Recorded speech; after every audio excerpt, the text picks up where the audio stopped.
NEET CBSE പരീക്ഷകളെപ്പറ്റി കുറച്ച് മാസങ്ങൾക്ക് മുമ്പ് ഞാനൊരു വീഡിയോ ചെയ്തിരുന്നു. നിങ്ങളിൽ പലർക്കും ഇഷ്ടപ്പെടാതെ പോയ ഒരു വീഡിയോ ആയിരുന്നു അത്. അതുകൊണ്ട് അതിൻ്റെ വ്യൂസും വളരെ കുറവായിരുന്നു, വളരെ കുറവായിരുന്നു. ഞാൻ അടുത്ത കാലത്ത് ചെയ്ത വീഡിയോയിൽ ഏറ്റവും കുറവ് വ്യൂസ് ആ വീഡിയോയ്ക്കായിരുന്നു എന്ന് ഞാൻ ശ്രദ്ധിച്ചു. പത്രികക്കാരെന്നെ വിളിച്ചു പറഞ്ഞു, ഈ വീഡിയോ ആർക്കും ഇഷ്ടപ്പെട്ടില്ല. പെടാൻ സാധ്യതയില്ല. കാരണം ആ വീഡിയോയിൽ നീറ്റ് CBSE വിഷയങ്ങൾ ചർച്ച ചെയ്യുമ്പോൾ അന്ന് ഞാൻ ധർമ്മേന്ദ്ര പ്രധാൻ്റെ രാജി ആവശ്യപ്പെട്ടിരുന്നു. സ്വാഭാവികമാണ്, നിങ്ങളിൽ ഒരുപാട് പേർക്ക് അത് ഇഷ്ടപ്പെട്ടില്ല. ചിലരൊക്കെ എന്നെ മൈൽഡായിട്ട്, എന്നോടുള്ള സ്നേഹം കൊണ്ട് മൈൽഡായിട്ടൊന്ന് വിമർശിച്ചു. ചിലർ ഒന്നും മിണ്ടിയുമില്ല. ആ വികാരം ഞാൻ മനസ്സിലാക്കാഞ്ഞിട്ടല്ല. ഇന്നിപ്പോൾ രാഹുൽ ഗാന്ധി, അഭിദീപ് കെ, മറ്റേ ആ ലഡാക്കുകാരൻ, എന്താ അയാളുടെ പേരെനിക്ക് നാക്കിൽ വരുന്നില്ല കേട്ടോ. അപ്പോൾ അയാൾ ഇങ്ങനെ അരവിന്ദ് കെജ്രിവാൾ, ഇവരൊക്കെ ധർമ്മേന്ദ്ര പ്രധാൻ്റെ രാജി ആവശ്യപ്പെടുന്നു. അപ്പോൾ എനിക്ക് പഴയൊരു കഥ ഓർമ്മ വന്നു. നടന്നതോ നടക്കാത്തതോ ആയ ഒരു കഥ. തമിഴ്നാട്ടിലെ ഒരു ചെറിയ ഗ്രാമത്തിൽ ഇടുങ്ങിയ വഴിയാണ്, ടൈൽസൊക്കെ ഇട്ട വഴി. അവിടെ ഒരു അയ്യങ്കാർ സ്വാമി അങ്ങേരുടെ ഭാര്യയെ ഊടുപാട് ചീത്ത പറയുന്നു. അപ്പോൾ ആളുകളൊക്കെ വന്നു ഇതെന്താ സംഭവം എന്നറിയാൻ. കാരണം വഴിയിൽ വെള്ളം നിറഞ്ഞിരിക്കുന്നു. സ്വാമി നടന്നു വരുമ്പോൾ തന്നെ വഴിയിൽ വെള്ളം നിറഞ്ഞു. ഇതെവിടെയാണ്, എന്താ കാരണം? അത് നോക്കിയപ്പോഴാണ് സ്വാമിയുടെ ഭാര്യ മോട്ടർ അടിച്ച് വെള്ളം കയറ്റി ടാങ്ക് ഓവർഫ്ലോ ആയി. ആ സ്ത്രീ അകത്ത് കിടന്ന് ഉറങ്ങിയും പോയി. ഇത് മനസ്സിലാക്കിയിട്ട് സ്വാമി ബെല്ലടിച്ച് ഭാര്യയെ വിളിച്ച് ഊടുപാട് ചീത്ത പറയുന്നു, ഭയങ്കരമായിട്ട്. കൂടിയ നാട്ടുകാർ പറഞ്ഞു, പോട്ടെ സ്വാമി, ഇപ്പോൾ കുറേ വെള്ളം പോയി. അല്ല, നാട്ടുകാർക്ക് നടക്കാനുള്ള വഴിയല്ലേ, വഴിയിലൊക്കെ വെള്ളം കിടക്കുന്നുണ്ടല്ലേ, നിങ്ങളൊക്കെ എത്ര ബുദ്ധിമുട്ടി. അവർ ശരിക്കും ബുദ്ധിമുട്ടി. അവരും നോക്കി വരികയായിരുന്നു ഏത് വീട്ടിൽ നിന്നാണ് ഈ വെള്ളം വരുന്നത്. അപ്പോൾ അവർ പറഞ്ഞു, അല്ല അത് പോട്ടെ, പാവം അവർ ഉറങ്ങിപ്പോയതല്ലേ എന്നൊക്കെ. ഇങ്ങനെ ഒരു ഉറക്കമുണ്ടോ എന്നൊക്കെ ചോദിച്ച് സ്വാമി ഭയങ്കര തട്ടിക്കയറ്റ്. എന്ത് വൈകിക്കോട്ടെ, അവസാനം സമാധാനമായിട്ട് ആളുകൾ അങ്ങോട്ടും ഇങ്ങോട്ടും പിരിഞ്ഞുപോയി. അവസാനം സ്വാമിയുടെ ഭാര്യ സ്വാമിയോട് ചോദിച്ചു, നിങ്ങൾക്കിത് എന്തിൻ്റെ ഭ്രാന്താണ്? എന്തൊരു ഒച്ചയുമ്പോൾ എന്തിനാ എന്നെ ഇതിന് മാത്രം ചീത്ത വിളിക്കുന്നത്? വെള്ളമൊന്നും ഓവർഫ്ലോ ആയിപ്പോയെങ്കിൽ എന്ന് പറഞ്ഞു. സ്വാമി പറഞ്ഞു, എടി, അത് നിനക്ക് അറിഞ്ഞുകൂടായിട്ടാണ്. ഞാൻ നിന്നെ ചീത്ത പറഞ്ഞില്ലെങ്കിൽ നാട്ടുകാരെല്ലാം കൂടെ നിന്നെയും എന്നെയും ചീത്ത പറയും. മനസ്സിലായോ? ഇതെന്ത് പോക്കൃത്തരാണ് കാണിച്ചത്, താനൊരാളാണ്, താൻ ഇത് നോക്കണ്ടേ എന്നൊക്കെ പറഞ്ഞ് എന്നെ, പിന്നെ നിൻ്റെ കാര്യം പറയുകയും വേണ്ട, മോട്ടോർ ഓൺ ചെയ്തിട്ട് കിടന്നുറങ്ങിക്കളഞ്ഞു എന്നൊക്കെ പറഞ്ഞിട്ട് നമ്മളെ രണ്ടുപേരെയും അന്യന്മാർ ചീത്ത പറയും. അത് വരുന്നതിന് പകരം ഞാൻ നിന്നെ അങ്ങ് കയറി ചീത്ത പറഞ്ഞു. അപ്പോൾ എന്ത് സംഭവിച്ചു? അന്യന്മാർ എന്നെ സമാധാനിപ്പിച്ചു. ഞാൻ നിന്നെ ചീത്ത പറഞ്ഞത് നമ്മളെ രണ്ടുപേരും അറിഞ്ഞാൽ മതിയല്ലോ, ഇതിപ്പോൾ വലിയ കുഴപ്പമൊന്നുമില്ലല്ലോ എന്ന് പറയും. ഇതുപോലെ അവനവൻ്റെ ആൾക്കാർ മാസങ്ങൾക്ക് മുമ്പ് ആവശ്യപ്പെട്ടതാണ് ധർമ്മേന്ദ്ര പ്രധാൻ്റെ രാജി. അന്നത് ആരും കേൾക്കാനുണ്ടായിരുന്നില്ല. നിങ്ങൾ വിചാരിക്കും കേരളത്തിലിരുന്നുകൊണ്ട് ഞാൻ ആവശ്യപ്പെട്ടാൽ ആര് കേൾക്കാനാണെന്ന്. ഞാൻ മാത്രമല്ല, ഒരുപാട് പേര്, ഒരു RSS, pro RSS, pro BJP, pro national, അവർക്കങ്ങനെ RSSനോടോ BJPയോടോ അടുപ്പമൊന്നുമില്ല, ബട്ട് നാഷണലിസ്റ്റുകളാണ്. ഇതുപോലെ ധാരാളം യൂട്യൂബർമാരും അതുകൂടാതെ TV ചർച്ചക്കാരും എല്ലാം ഇതാവശ്യപ്പെട്ടിരുന്നു. ഇത് മോശമാണ്, ഇതിൻ്റെ ഉത്തരവാദിത്വം ഒരാൾ ഏറ്റെടുക്കണം, അക്കൗണ്ടബിലിറ്റി. ധർമ്മേന്ദ്ര പ്രധാൻ നേരിട്ട് ഈ കുഴപ്പം കാണിച്ചതാണോ? അല്ല. കുഴപ്പം പരിഹരിച്ചില്ലേ? പരിഹരിച്ചു. ബട്ട് ഈ 33 ലക്ഷം വിദ്യാർത്ഥികളെ എന്ന് പറഞ്ഞാൽ 33 ലക്ഷം കുടുംബങ്ങളാണെന്ന് ഓർക്കണം. അതായത് ഏകദേശം 1.5 കോടി ആളുകൾ. അവരെ ബുദ്ധിമുട്ടിലാക്കിയ, അവരുടെ മനസ്സ് തകർത്ത സംഭവമാണിത്. ഇതാദ്യമായിട്ടാണോ? അല്ല, ഇതിനു മുമ്പ് സംഭവിച്ചിട്ടുണ്ട്. ഇതിനു മുമ്പ് സംഭവിച്ചു എന്നുള്ളത് ഇപ്പോൾ സംഭവിച്ചതിന് ന്യായമാകുന്നില്ല. നമ്മുടെ വീട്ടിലെ ഒരു കുട്ടിക്ക് ഇത് സംഭവിക്കുമ്പോഴാണ് അവനോ അവളോ എത്ര കഷ്ടപ്പെട്ട് പഠിച്ച് നമ്മളവരെ ബുദ്ധിമുട്ടി 10-500 കിലോമീറ്റർ ദൂരെയുള്ള സെൻറ്ററിൽ കൊണ്ടുപോയിട്ട് അവർ പരീക്ഷ എഴുതി തിരിച്ചു വന്നു കഴിയുമ്പോൾ അതാ കിടക്കുന്നു എന്ന് പറയുമ്പോൾ ഉണ്ടാകുന്ന നിരാശ. മനുഷ്യന് ജീവിതത്തിൽ ഒരു തവണയൊക്കെ ഇത് ചെയ്യാൻ പറ്റുള്ളൂ. രണ്ടാമത് അപ്പിയർ ചെയ്യുന്ന ദിവസം പനിയായി പോയാൽ എന്ത് ചെയ്യും? ഇങ്ങനെയൊക്കെയുള്ള ബുദ്ധിമുട്ടുകളുമുണ്ട്. പക്ഷേ എന്തുകൊണ്ടോ സർക്കാർ അത് കാര്യമായിട്ട് എടുത്തില്ല. എന്നെപ്പോലെയുള്ളവർ സർക്കാരിനെ എപ്പോഴും പിന്തുണയ്ക്കുന്നവരായതുകൊണ്ട് ഞങ്ങളെ ആരും ഗൗരവമായിട്ട് എടുത്തുമില്ല. ഇവന്മാരെന്ത് ചെയ്യാനാണ് ഈ ഒരു രീതിയിൽ നോക്കി. മാത്രമല്ല, ഇതുവരെ മോദിയെ സപ്പോർട്ട് ചെയ്ത ആൾ ഇപ്പോൾ കയറിയിട്ട് ധർമ്മേന്ദ്ര പ്രധാൻ രാജിവെക്കുന്നു പറഞ്ഞ് ന്യായം എന്താ? ന്യായമൊന്നും ഉണ്ടായിട്ടല്ല. ന്യായമല്ല, പലപ്പോഴും ഒരു പെർസെപ്ഷൻ നമ്മൾ ക്രിയേറ്റ് ചെയ്യണമല്ലോ. ആ ഒരു പെർസെപ്ഷൻ ക്രിയേറ്റ് ചെയ്യുന്നതിൽ വീഴ്ച പറ്റി എന്നുള്ളത് സത്യമാണ്. ഇനിയിപ്പോൾ നടക്കുന്ന സമരങ്ങളുടെ പിന്നാമ്പുറം നമുക്കൊന്ന് നോക്കാം. വാസ്തവത്തിൽ എന്താ സംഭവിച്ചത്? അഭിജിത്ത് ദീപ്കെ ഒരു 10-20 ദിവസം അവിടെ ആദ്യത്തെ 3-4 ദിവസം ആരും തിരിഞ്ഞു നോക്കാനൊന്നും ഉണ്ടായില്ല. അതൊക്കെ ചരിത്രം, അതേപ്പറ്റി ഞാൻ വീഡിയോ ചെയ്തിട്ടുമുണ്ട്.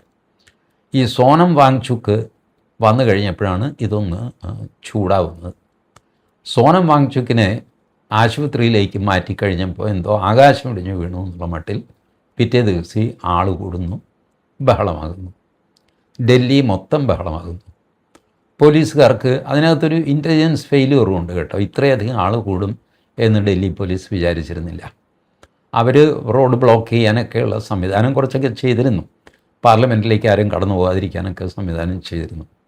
പക്ഷേ ആൾക്കൂട്ടം ഒരു 50,000 മുതൽ 60,000 വരെ ഉണ്ടായിരുന്നു പല റോഡുകളിലായിട്ട്. അത്രയും ആളെയും അത്രയും റോഡുകളും ബ്ലോക്ക് ചെയ്യേണ്ടി വരും എന്ന് പോലീസ് പ്രതീക്ഷിച്ചില്ല. പോലീസ് ഫോഴ്സ് ഓഗ്മെൻ്റ് ചെയ്ത് പിടിച്ചൊക്കെ വന്നു കഴിഞ്ഞപ്പോൾ കുറച്ച് താമസിക്കുകയും, മാത്രമല്ല സർക്കാരിൻ്റെ കർശന നിർദ്ദേശം ഉണ്ടായിരുന്നു, ഇവരെ പാർലമെൻറ്റിലേക്ക് വരുന്നതിൽ നിന്ന് തടയുകയല്ലാതെ അവരെ ആക്രമിക്കുകയോ പിടിക്കുകയോ ഒന്നും ചെയ്യരുത്. ചെറുപ്പക്കാരാണ്, കുറേ ആവേശമൊക്കെ കാണിക്കും, സാരമില്ല എന്നൊക്കെ പറഞ്ഞു. അങ്ങനെ എല്ലാ റോഡിലും ബ്ലോക്ക് ചെയ്ത് ബാരിക്കേഡൊക്കെ വെച്ചു. ഈ ബാരിക്കേഡ് പിടിച്ച് കുറുക്കിപ്പോൾ മനുഷ്യശക്തി ഉണ്ടെങ്കിൽ ചില ബാരിക്കേഡൊക്കെ തെറിച്ചു പോകും. അതിലെ ആളുകൾ അകത്തേക്ക് കയറി. അകത്ത് കയറിയവരെയാണ് പോലീസ് തല്ലുകയും അവർ പോലീസിനെ കല്ലെറിയുകയും ഒക്കെ ചെയ്തു. ബാരിക്കേഡിന് പുറത്ത് പോലീസുകാർ തല്ലിയില്ല, തല്ലിക്കൊള്ളുകയായിരുന്നു. അതായത് ബാരിക്കേഡാണ് ഒരു അടയാളമായിട്ട് പോലീസുകാർ വെച്ചത്. നിങ്ങൾ നമ്മുടെ സാധാരണ സമരത്തിൽ കണ്ടിട്ടില്ലേ, ആ ബാരിക്കേഡിന് അപ്പുറത്തേക്ക് ആൾ കടക്കാൻ ശ്രമിക്കുന്നുവെന്ന് കണ്ടു കഴിഞ്ഞാൽ അപ്പോൾ പോലീസുകാർ ജലപീരങ്കിച്ചിട്ട് ഒരു കാരണവശാലും ബാരിക്കേഡ് കടക്കാൻ സമ്മതിക്കില്ല. ബാരിക്കേഡ് കടന്നാലെന്താ, പ്രത്യേകിച്ചൊന്നും സംഭവിക്കാനില്ല, പക്ഷേ അതാണ് ഒരു അതിർത്തി. ആ അതിർത്തി കടക്കരുത് എന്നുള്ളതാണ് അണ്ടർസ്റ്റാൻഡിങ്. അത് സമരക്കാർക്കും അറിയാം. ഇപ്പോൾ ബാരിക്കേഡ് എവിടെയൊക്കെ കടന്നോ നിങ്ങൾ നോക്കുക. ബാരിക്കേഡിന് ഉള്ളിലാണ് ഈ ആളുകൾക്ക് കുറച്ച് പേർക്ക് തല്ലുകെട്ടിയിരിക്കുന്നത്. ബാരിക്കേഡിന് പുറത്ത് പോലീസുകാർ നിന്ന് തല്ലുകൊള്ളുകയും കല്ലേറ് അനുഭവിക്കുകയൊക്കെ ചെയ്തു. എൻ്റെ അറിവിൽ എനിക്ക് കിട്ടിയ ഫിഗേഴ്സ് 118 പോലീസുകാർ ആശുപത്രിയിലുണ്ട്, 70 സമരക്കാരുമുണ്ട്. ഇനിയിപ്പം നിങ്ങൾ തീരുമാനിക്കുക ആരുടെ ഭാഗത്താണ് ന്യായം. നമ്മൾ ഈ ഒന്നും ഒറ്റയും വിഷ്വൽസൊക്കെ എടുത്തിട്ട് ദാ കണ്ടില്ലേ പോലീസ് തല്ലുന്നു എന്നൊക്കെ പറഞ്ഞ് ഉയർത്തിപ്പിടിച്ച് വടിയുമായിട്ടൊരു പോലീസുകാരൻ നിൽക്കുന്നുണ്ട്. ശരിയാണ്, അയാൾ തല്ലിയോ ആ തല്ലിയിട്ട് തന്നെ കൊണ്ടോ ഇതൊന്നും നമുക്കറിയില്ല. അപ്പോൾ ഇതുപോലത്തെയുള്ള വേലത്തരങ്ങൾ കാണിച്ച് ആളുകളെ തെറ്റിദ്ധരിപ്പിക്കാൻ നോക്കുന്നത് ശരിയല്ല. അത് പ്രശാന്ത് രഘുവംശമാണെങ്കിലും ഏത് നരവംശമാണെങ്കിലും ഇങ്ങനെയൊന്നും ചെയ്യരുത്. ഇങ്ങനെയൊന്നും അല്ല വിഷ്വൽസ് കാണിക്കുന്നത്. പക്ഷേ ഇവരുടെയൊക്കെ ബയാസ് ഇവരെ കൊണ്ടത് ചെയ്യിക്കുകയാണ്. ഈ ഡൽഹിയിൽ സമരം നടന്നപ്പോൾ ഏറ്റവും അധികം രോമാഞ്ചമുണ്ടായ ഒരു സ്ഥലം കേരളമാണ്. ഡൽഹിയിൽ സമരം നടക്കുമ്പോൾ വേറെ 2 സ്ഥലത്ത് സമരം പ്രഖ്യാപിച്ചിരുന്നു. അറിയാമോ നിങ്ങൾക്ക്? 2 അല്ല 3 സ്ഥലത്ത്. ഒന്ന് പാറ്റ്നയിലെ ക്യാൻസൽ ചെയ്തു. പിന്നെ ഒന്ന് കോൺപൂറോ ലക്നൗ ആയിരുന്നു, യോഗി ആദിത്യനാഥിൻ്റെ സ്ഥലത്ത്. അപ്പോൾ യോഗിയുടെ പോലീസ് ഇങ്ങനെ നോക്കി, എന്താടാ ഇവിടെ നിൽക്കുന്നത്? ഒന്നുമില്ല ചേട്ടാ, പിരിഞ്ഞു പോകും, വീട്ടിൽ പോ. അല്ല ഞങ്ങളിങ്ങനെ നാരായണനും അതിന് കുറേ കാലമായി ഞാൻ കണ്ടിട്ട് അങ്ങനെ സംസാരിച്ച് നിൽക്കരുത്. സംസാരം കഴിഞ്ഞില്ലേ, പൊക്കോ. പോയി, നടന്നില്ല. കാരണം ഡൽഹി പോലീസ് അല്ല യു പി പോലീസ്. ഉറപ്പാണ് ഞാൻ പറയുന്നത്. എല്ല് ബാക്കിയുണ്ടാവില്ല അവിടെ അടി കിട്ടിയിട്ട്. ഈ പറഞ്ഞ ഈ അസംബ്ലി കൂടാനും മണ്ണാങ്കട്ടയൊന്നുമല്ല, ഇതിൻ്റെ സോഴ്സിൽ വെച്ച് മുട്ടുകാല് തല്ലി ഒടിച്ച് വീട്ടിൽ വിടും. അതാണ് യോഗിയുടെ പോലീസ്. ഡൽഹി പോലീസിന് കർശന നിർദ്ദേശം ഉണ്ടായിരുന്നു, ഒരു കാരണവശാലും ബലം പ്രയോഗിക്കരുത് എന്ന് പറഞ്ഞിട്ട്.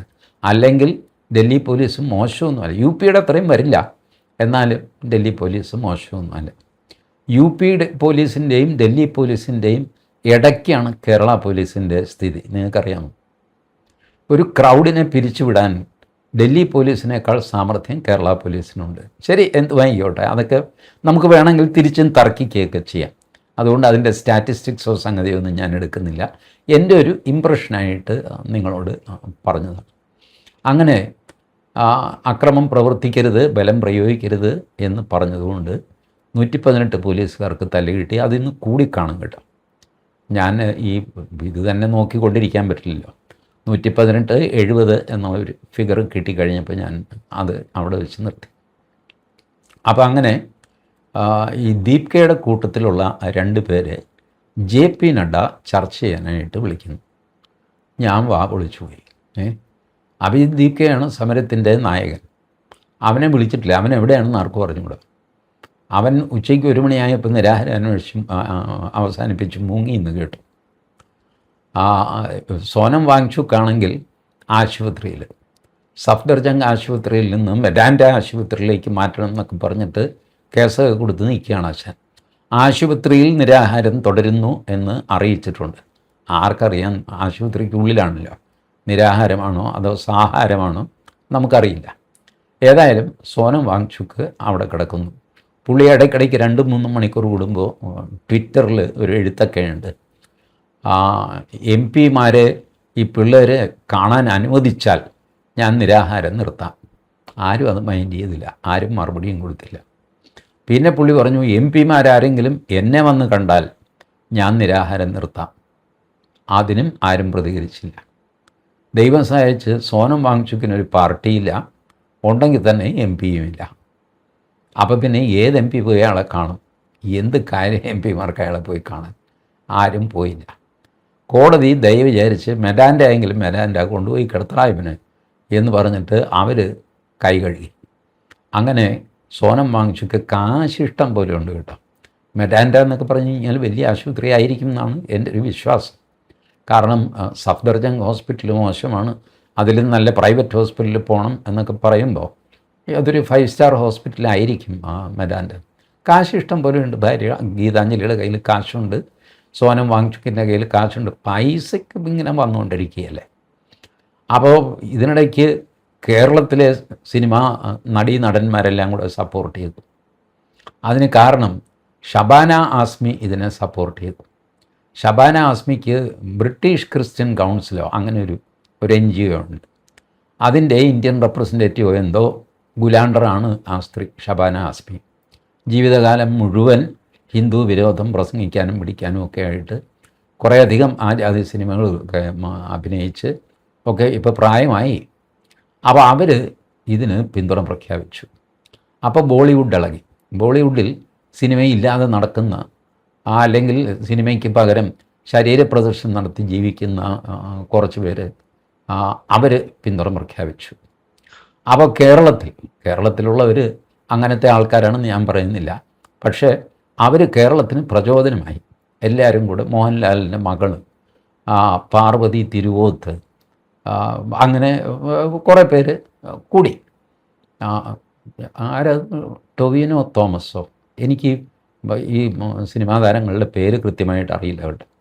അങ്ങനെയുള്ളവരൊക്കെ ജനാധിപത്യം, മതേതരത്വം, മതസ്വാതന്ത്ര്യം, അത് ഇത് എന്നൊക്കെ പറഞ്ഞിട്ട് നീണ്ട ഫേസ്ബുക്ക് പോസ്റ്റുകളൊക്കെ ഇട്ട് അവിടെ അറിയാനായിട്ട് ഇംഗ്ലീഷിൽ എഴുതി, ഇവിടെ അറിയാനായിട്ട് മലയാളത്തിൽ എഴുതി, ഇങ്ങനെയൊക്കെ സർക്കസ് കളിച്ച് നമ്മുടെ ആൾക്കാരുമൊക്കെ കൂടി. അപ്പോൾ സാങ്കല്പികമായിട്ട് ഒരു സംഭാഷണം നിങ്ങൾ നോക്കുക. രാവിലെ രാഹുൽ ഗാന്ധി മോദിയെ വിളിക്കുന്നു, അല്ലെങ്കിൽ പോയി കാണുന്നു. എന്താ മോനെ ഇരിക്ക്. ചേട്ടാ സംഗതി കൈവിട്ടു പോയി. ഇപ്പം നേതൃത്വം ആ ചെറുക്കൻ്റെ കയ്യിലായി. ചേട്ടൻ എന്നെ ഒരു പാര വെച്ചല്ലോ, ആ പിള്ളേരെ ചർച്ചയ്ക്ക് വിളിച്ചില്ലേ JP നഡ്ഡയെ കൊണ്ട്. എടാ അത് ഞാൻ വേറൊരു കാര്യം ഉദ്ദേശിച്ചിട്ടാണ്. ആ പിള്ളേരെ ചർച്ചയ്ക്ക് പോയി പിള്ളേർ മഹാന്മാരായതുകൊണ്ടൊന്നും അല്ല. ആ സോനം വാങ്ചുക്കിനിട്ടൊരു പണി കൊടുക്കണം. ഇപ്പം അവരുടെ ഇടയ്ക്കൊരു റിഫ്റ്റായല്ലോ. സോനം വാങ്ചുക്കിനെ ഞാൻ വിളിച്ചുമില്ല, അയാളെ പോയി കാണാനും ആരുമില്ല. ഈ പിള്ളേർ എട്ടും പൊട്ടും തിരിയാത്ത പിള്ളേരെ JP നഡ്ഡ എന്ന് പറയുന്ന സീനിയർ മിനിസ്റ്റർ, രാജ്യസഭയിൽ BJPയുടെ നേതാവാണ് അദ്ദേഹം, സഭാ നേതാവാണ് JP നഡ്ഡ. ഹെൽത്ത് മിനിസ്റ്ററാണ്, ചില്ലറക്കാരനല്ല. BJPയുടെ മുൻ പ്രസിഡൻ്റാണ്. ഇങ്ങനെയൊക്കെയുള്ള വലിയ മനുഷ്യനെ ഇവരുമായിട്ട് അപ്പോയിൻമെൻറ്റ് വിളിച്ചു. അപ്പോൾ പിള്ളേരൊന്ന് ചീർത്തു, ഞങ്ങളെ പേടിയുണ്ട് അല്ലേ എന്നൊക്കെ പറഞ്ഞു. അപ്പോൾ വൈകുന്നേരം 4 മണിക്കോ മറ്റോ വരാനിരുന്നതാണ്. ഇവർ 11:30 മണിയായപ്പോൾ തന്നെ കയറി ചെന്നു നഡ്ഡയുടെ അടുത്ത്. ഇതെന്താണ് 11:30 മണിക്ക്? അല്ല 11:30 എന്നല്ലേ ചേട്ടൻ പറഞ്ഞത്? ഞാൻ 4 മണിയെന്നാണ് പറഞ്ഞത്. അപ്പോൾ ഞങ്ങൾ കേട്ടത് തെറ്റിപ്പോയതല്ല. ഏതായാലും വന്നു പോയല്ലോ. അപ്പോൾ നഡ്ഡയ്ക്ക് മനസ്സിലായി ഇവന്മാർക്ക് ഈ സമരത്തിന് പോകാനും തല്ലുകൊള്ളാനൊന്നും കഴിയില്ല. അതുകൊണ്ട് ഇവർ നേരത്തെ കൂട്ടി ഞങ്ങൾക്ക് ചർച്ചയുണ്ട് മിനിസ്റ്ററുമായിട്ടെന്നൊക്കെ പറഞ്ഞിട്ട് ഇവരവിടെ നിന്ന് കടന്നു. അഭിജിത്ത് ദീപ്കെ എതിരെ പോയെന്ന് കണ്ടില്ല. ഇവരുടെ അഭിജിത്ത് ദീപ്കയുടെ നമ്പർ 2 ഏതോ ഹോട്ടലിലിരുന്ന് ബർഗർ തിന്നുന്ന ഫോട്ടോ അത് പുറത്ത് വന്നു, വീഡിയോ. അവനോട് ചോദിച്ചപ്പോൾ അവൻ പറഞ്ഞു ഞാൻ ബർഗർ തിന്നാൽ നിങ്ങൾക്ക് എന്താണെന്നൊക്കെ ചോദിച്ചിട്ട് അവൻ തട്ടിക്കയറി. അല്ല, നിങ്ങളുടെ ആൾക്കാർ വഴിയിൽ കിടന്ന് തള്ളി കൊള്ളുമ്പോൾ നിങ്ങൾ ബർഗർ തിന്നുന്നത് ശരിയാണോ? അതിലെന്താ തെറ്റെന്ന് ചോദിച്ചു. തല്ലുകൊള്ളാനുള്ളവൻ തള്ളിക്കൊള്ളും, ബർഗർ തിന്നാനുള്ളവൻ ബർഗർ തിന്നും. നല്ല ഞാൻ. ഇതൊക്കെ ഇങ്ങനെ സംഭവിച്ചു. അപ്പോൾ സോനം വാങ്ചുക്കിന് ക്ഷീണമായി. പിള്ളേർക്ക് അവരെന്തോ സാധിച്ചു എന്നുള്ളൊരു തോന്നൽ വന്നു. അവർ തമ്മിലൊരു പെശക് വന്നു. എൻ്റെ മോനെ രാഹുൽ ഗാന്ധി, ഇത്രേ ഞാൻ ഉദ്ദേശിച്ചുള്ളൂ. ഇതിങ്ങനെ അടിയും ബഹളമൊക്കെ ആയിട്ട് 1-2 ദിവസം കൊണ്ട് തീർന്നോളും. അല്ല അപ്പം ചേട്ടാ എന്നെ വേണ്ടേ? ഞാൻ ഈ നാട്ടിൽ ലീഡർ ഓഫ് ഒപ്പോസിഷനല്ലേ, ഞാനെന്ത് ചെയ്യും? ചേട്ടനൊരു ബുദ്ധി പറഞ്ഞതാണ്. ആ ബുദ്ധിയൊക്കെ പറഞ്ഞു കഴിഞ്ഞാൽ താൻ ചെയ്യുമോ? ഞാൻ ചെയ്യാം. ആ ഒരു കാര്യം ചെയ്യും. നേരം സന്ധ്യയാകുന്നതിന് മുമ്പ് ഒരു 3 മണിയൊക്കെ ആകുമ്പോൾ എൻ്റെ വാതിക്കൽ വന്നിട്ട്, എൻ്റെ ഗേറ്റിൽ വന്നിട്ട് ഒരു ബഹളം നടത്തുക. എന്തെങ്കിലും ഒരു ഡിമാൻഡൊക്കെ പറഞ്ഞു, അതൊക്കെ നമുക്ക് പിന്നെ എന്തെങ്കിലും ആലോചിക്കാം. താൻ ബഹളം വെച്ച് കഴിയുമ്പോൾ അല്ല ഞാൻ ബഹളം വെച്ചാൽ ആരും വരികയില്ല ചേട്ടാ. തൻ്റെ MP മാരില്ലേ, അവർ തന്നെ എത്രയോ 98 മറ്റോ ഇല്ലേ, വിളിക്കുക. അവരെല്ലാവരും ഒന്ന് സ്ഥലത്തിൽ ഉള്ളവരെ വിളിക്കുക. ഇപ്പോൾ രാജ്യസഭയിലെ MP മാരെയും വിളിക്കുക. അപ്പോൾ സംഗതി ഒന്ന് കൊഴുക്കും. അങ്ങനെ രാഹുൽ ഗാന്ധി ഈ 19 MP മാരെയും വിളിച്ച് മോദിയുടെ ഗേറ്റിന് പുറത്ത് ഒരൊറ്റ സത്യാഗ്രഹം. ഞാനിപ്പോൾ കാണിച്ചു തരും എന്നൊക്കെ പറഞ്ഞു. യോഗത്തൊന്നും നിലവിളിയായി. നമ്മുടെ VD സതീശനൊക്കെ പോയിരുന്നു. നേരത്തെ ഇവർ പ്ലാൻ ചെയ്തിരുന്നു എന്നാണ് അതിൽ നിന്ന് മനസ്സിലാവുന്നത്. കാരണം ഉച്ചയായപ്പോൾ തന്നെ MP മാർക്ക് മെസ്സേജൊക്കെ പോയിരുന്നു, ഡൽഹിയിൽ തന്നെ ഉണ്ടാവണം, ചില കാര്യങ്ങളൊക്കെ നമുക്ക് തീരുമാനിക്കാനുണ്ട് എന്നൊക്കെ പറഞ്ഞ് മെസ്സേജൊക്കെ പോയിരുന്നു. അപ്പോൾ എല്ലാവരും വിചാരിച്ചു വല്ല യോഗമായിരിക്കും എന്നൊക്കെ പറഞ്ഞു. യുവമാരുടെ അടുത്ത് കാര്യം പറഞ്ഞില്ല. കാര്യം പറഞ്ഞാൽ ഇവർ തന്നെ ഇത് പുറത്തു വിടുമല്ലോ, കോൺഗ്രസ്സുകാരല്ലേ ടീം. അപ്പോൾ അതുകൊണ്ട് കാര്യമൊന്നും പറഞ്ഞില്ല. അവസാനം മല്ലികാർജുൻ ഖർഗെയുടെ വീട്ടിൽ വരാൻ പറഞ്ഞു. മല്ലികാർജുൻ ഖർഗെയുടെ വീടെന്ന് പറഞ്ഞു കഴിഞ്ഞാൽ നരേന്ദ്രമോദിയുടെ വീട്ടിൽ നിന്ന് കല്ലെറിഞ്ഞാൽ വീഴുന്ന ദൂരത്തിലേ ഉള്ളൂ, 50 മീറ്റർ ദൂരമേ ഉള്ളൂ. അപ്പോൾ അവിടെ എല്ലാവരും കൂടെ കൂടി മല്ലികാർജുൻ ഖർഗെയുടെ 84ാം പിറന്നാളാണ്. അപ്പം പിന്നെ ശരി, പിറന്നാൾ സദ്യയൊക്കെ കിട്ടും, പായസം ഉണ്ടോ ചേട്ടാ എന്നൊക്കെ ചോദിച്ചുകൊണ്ട് കോൺഗ്രസ്സുകാരെല്ലാം കൂടെ അവിടെ കൂടി. അവിടെ ചെന്ന് കഴിഞ്ഞപ്പോൾ കേക്കൊക്കെ മുറിച്ചൊക്കെ കഴിഞ്ഞപ്പോൾ രാഹുൽ ഗാന്ധി പറഞ്ഞു, എല്ലാവരും വാ നമുക്കൊന്ന് പുറത്ത് പോകണം. ശരി, അതെന്താ വാടാ, ഞാൻ വിളിച്ചാൽ നിങ്ങൾ വരികയല്ലേ? വരും. പുറത്തിറങ്ങി മോദിയുടെ ഗേറ്റിലെത്തിക്കഴിഞ്ഞപ്പോൾ രാഹുൽ ഗാന്ധി പറഞ്ഞു, ഞാനിവിടെ ഇരിക്കാൻ പോവാണ്, സത്യാഗ്രഹം. സത്യാഗ്രഹം എന്താ കാര്യം? നരേന്ദ്രമോദി രാജിവെക്കുക. അയ്യോ, അയാൾ വെച്ചില്ലെങ്കിൽ അന്നേരം നോക്കാം, വിളിക്കാം. നരേന്ദ്രമോദി രാജിവെക്കുക, ധർമ്മേന്ദ്ര പ്രധാൻ രാജിവെക്കുക, അത് ചെയ്യുക, ആകാശം ഭൂമിയിൽ കൊണ്ടുവരിക, അങ്ങനെ ഇങ്ങനെ എന്നൊക്കെ പറഞ്ഞിട്ട് തുടങ്ങി ബഹളം വന്നിട്ട്. അപ്പോൾ നേരത്തെ പ്ലാൻ ചെയ്ത പോലെ നരേന്ദ്രമോദി സിംഗ് അല്ലേ, ഒരു മിനിസ്റ്റർ ഓഫ് സ്റ്റേറ്റ് അങ്ങനെ വിട്ടു. സിംഗ് വന്നു, രാഹുൽ ഗാന്ധിയോട് സംസാരിച്ചു. എന്താ പരിപാടി? അല്ല, അത് നീറ്റ് പരീക്ഷയെപ്പറ്റി, CBSE പരീക്ഷയെപ്പറ്റി നാളെ ലോക്സഭയിൽ ചർച്ച ചെയ്യണം. അപ്പോഴത്തേക്ക് മീഡിയ അവരിവരൊക്കെ വന്നു, വൻ ബഹളം, പോലീസ് പരിഭ്രമിച്ചു. ഹൈ സെക്യൂരിറ്റി ഏരിയ അല്ലേ. NSG പ്രൊട്ടക്ഷനുള്ള പ്രധാനമന്ത്രിയുടെ വാതിക്കലാണ് ഈ പരിപാടി നടക്കുന്നത്. പരിപാടി നടത്തുന്നതോ ഇസഡ് കാറ്റഗറി സെക്യൂരിറ്റിയുള്ള രാഹുൽ ഗാന്ധി, ഇസഡ് കാറ്റഗറി സെക്യൂരിറ്റിയുള്ള പ്രിയങ്ക ഗാന്ധി, പിന്നെ എക്സ് കാറ്റഗറിയിലൊക്കെയുള്ള കക്ഷികളൊക്കെ ഉണ്ട് അവിടെ. ഈ കർണാടക മുഖ്യമന്ത്രിക്ക് പോകുമ്പോൾ അങ്ങേര് ഡൽഹിയിൽ ചെല്ലുമ്പോൾ മിക്കവാറും ഇസഡ് കാറ്റഗറി ആയിരിക്കും. ആകെ സെക്യൂരിറ്റിക്കാരുടെ ബഹളം, പോലീസിൻ്റെ ബഹളത്തോട് അതുകൂടാതെ മീഡിയ, നമ്മുടെ ഇങ്ങേര് രഘുവംശം ഉണ്ടല്ലോ, പ്രശാന്ത് രഘുവംശം, ഏഷ്യാനെറ്റിൻ്റെ. ഈ രഘുവംശത്തെ പോലെ 110 രഘുവംശം അവിടെ കിടപ്പുണ്ട്. അതുകൂടാതെ യൂട്യൂബർമാർ വേറെ, യൂട്യൂബർമാരെ തട്ടി വഴി നടക്കാൻ മേല. സമരക്കാരേക്കാൾ കൂടുതൽ യൂട്യൂബർമാരുണ്ട്. അങ്ങനത്തെ ബഹളം. അപ്പോൾ ഈ സിംഗ് പോയിട്ട് ഞാനൊന്ന് പ്രധാനമന്ത്രിയോട് പറഞ്ഞിട്ട് വരാം. പ്രധാനമന്ത്രിയോട് ചെന്ന് പറഞ്ഞു, അതോ പറഞ്ഞില്ലെന്ന് പറയാൻ മേല. അകത്തേക്ക് കയറിപ്പോയി കുറച്ച് കഴിഞ്ഞപ്പോൾ തിരിച്ചിറങ്ങി വന്നിട്ട് പറഞ്ഞു, സമ്മതമാണ്, നാളെ നമുക്ക് ചർച്ച നടത്താം. രാഹുൽ ഗാന്ധി ഞെട്ടിപ്പോയി. ഇതിപ്പോൾ കുഴപ്പമില്ല, ചർച്ച നടത്താമെന്ന് സമ്മതിച്ച് സമരം പിൻവലിച്ചാൽ എങ്ങനെ? നടക്കാത്തൊരു കാര്യം പറയണ്ടേ. അപ്പോൾ പുള്ളി പറഞ്ഞു, അല്ല അതിൻ്റെ കൂടെ ധർമ്മേന്ദ്ര പ്രധാൻ രാജിയും വയ്ക്കണം. ഇതാദ്യമേ പറയണ്ടേ ചേട്ടാ, ഇതെന്ത് പരിപാടിയാണ്? അതങ്ങനെയാണ്, എൻ്റെ മനസ്സ് മാറി എന്നൊക്കെ തട്ടാമുട്ടിയൊക്കെ പറഞ്ഞു. സിംഗ് തിരിച്ച് അകത്തേക്ക് കയറിപ്പോയി. സിംഗ് അകത്തേക്ക് കയറുകയും സെക്യൂരിറ്റിക്കാർ വളഞ്ഞ് പിടിച്ച് കാലെ തൂക്കി എടുത്തിട്ട് സകലവനെയും ബസ്സിലും വാനിലും ഒക്കെ കയറ്റി അജ്ഞാത സ്ഥലത്തേക്ക്, അവിടെ എന്തോ പോലീസ് ക്ലബ്ബുണ്ട്, അപ്പോൾ 1.5 മണിക്കൂർ ഡ്രൈവ് ചെയ്ത് പോകണം. അവിടെ കൊണ്ടുപോയി ഒരു 1.5 മണിക്കൂർ കഴിഞ്ഞപ്പോൾ തിരിച്ചും വിട്ടു. ഇതിൻ്റെ കൂടെ അഖിലേഷ് യാദവും ചാടിക്കയറി. കുറേ സർദാർജിമാരും ഉണ്ടായിരുന്നു. ഇതിന് കാര്യം എന്താണെന്ന് വെച്ച് കഴിഞ്ഞാൽ, ഇപ്പോൾ ഈ അഭിജിത് ദീപ്കയുടെ നേതാവായിട്ട് അരവിന്ദ് കെജ്രിവാളാണ്. അഭിജിത് ദീപ്ക മറ്റേ വിദ്യാർത്ഥികളെ പോലീസ് സ്റ്റേഷനിൽ അവരെത്ര പേരുണ്ടെന്ന് ചുണ്ണാമ്പ് തൊട്ട് എണ്ണാൻ പോകുന്നു, പല രീതിയിലൊക്കെ ഇങ്ങനെ പ്രവർത്തിക്കുന്നുണ്ട്. അപ്പോൾ ചുരുക്കി പറഞ്ഞു കഴിഞ്ഞാൽ, അഭിജിത് ദീപ്ക നേരത്തെ തന്നെ ഇവരുടെ IT സെൽ, ആം ആദ്മി പാർട്ടിയുടെ IT സെല്ലിലായിരുന്നു അവന് ജോലി, ഈ ദീപ്കയ്ക്ക്. അപ്പോൾ അവൻ അവരുടെ കസ്റ്റഡിയിൽ തന്നെയാണ്. കേജ്രിവാൾ പഞ്ചാബ് വീണ്ടും ജയിക്കാനുള്ള പുറപ്പാടാണ്.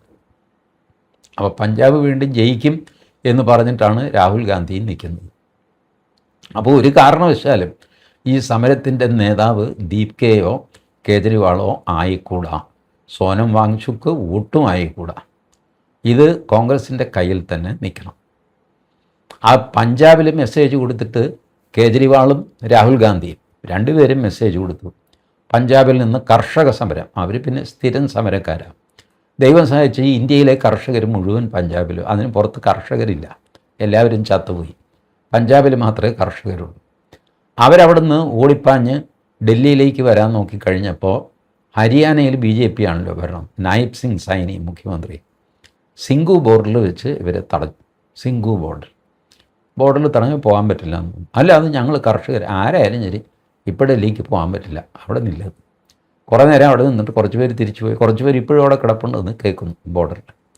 അങ്ങനെ അത് ചീറ്റിപ്പോയി. ഏതായാലും സംഭവം അഭിജിത് ദീപ്കയിൽ നിന്ന്, അരവിന്ദ് കെജ്രിവാളിൽ നിന്ന്, സോനം വാങ്ചുക്കിൽ നിന്ന് ശ്രദ്ധ മുഴുവൻ രാഹുൽ ഗാന്ധിയിലേക്ക് പോയി. നല്ലൊരു പൊളിറ്റിക്സ് അല്ലേ.